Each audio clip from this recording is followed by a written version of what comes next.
So here we are, game number 2 of this best of 3. And this is going to be a lot of fun. Deadwing game number 1 saw a very unusual build that I'm sure lots of people are going to be talking about because it was crazy. But let's introduce the players on this map. It is merry-go-round and spawning to the top right-hand position.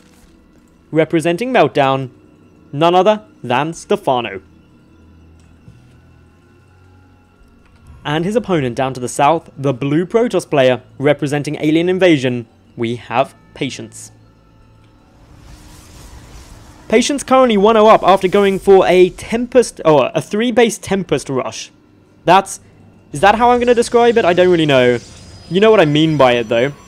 And in the horizontal spawns, it was just like boom. Bad times.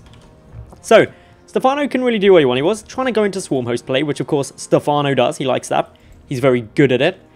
So it's going to be really interesting to see what happens this game. Merry-go-round, of course, that Tempest build isn't going to be viable here. I say it isn't going to be viable here because there's no easy way to get through. There's also this air fence. Where is it? Oh, no, no, there's the air fence. High air fence. A lot further away as well.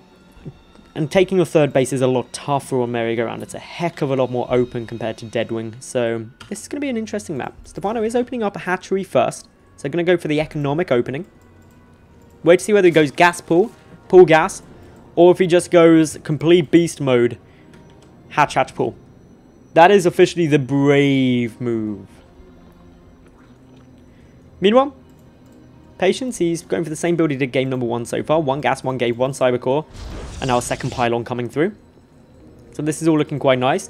Patience is coming in. It was a pull before the extractor there. So this is a very standard build from Stephano at the moment. Quite economical. Going to be looking to get out Zergling speed pretty quickly.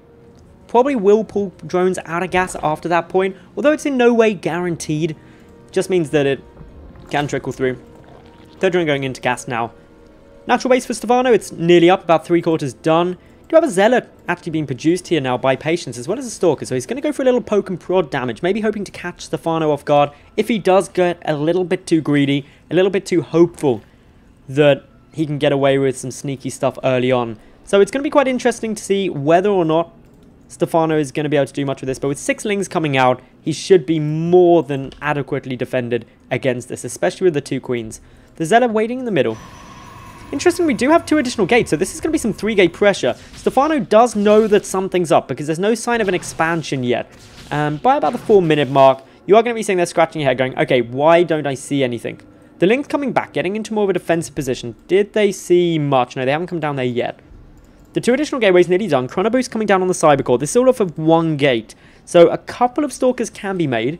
There's probably going to be quite a heavy Zealot commitment. But what's interesting, it is only the 3 gates, not the 4 that you quite often see.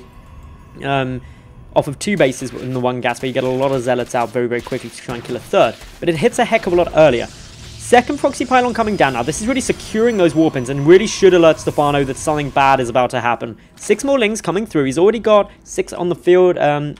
And they're going to be looking to try and take out these pylons. But with 2, you've got a bit of redundancy there to make sure that you're safe if 1 falls. More Stalkers coming in. That spends most of the gas from Patience. Warp in of 3.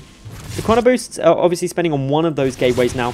But damage already coming in. That pylon up on the high ground. That's giving some important vision. The Stalker's still chipping away. A couple of Lings trying to take out a Zealot and that pylon to the back. But the problem is pushing into the natural base here.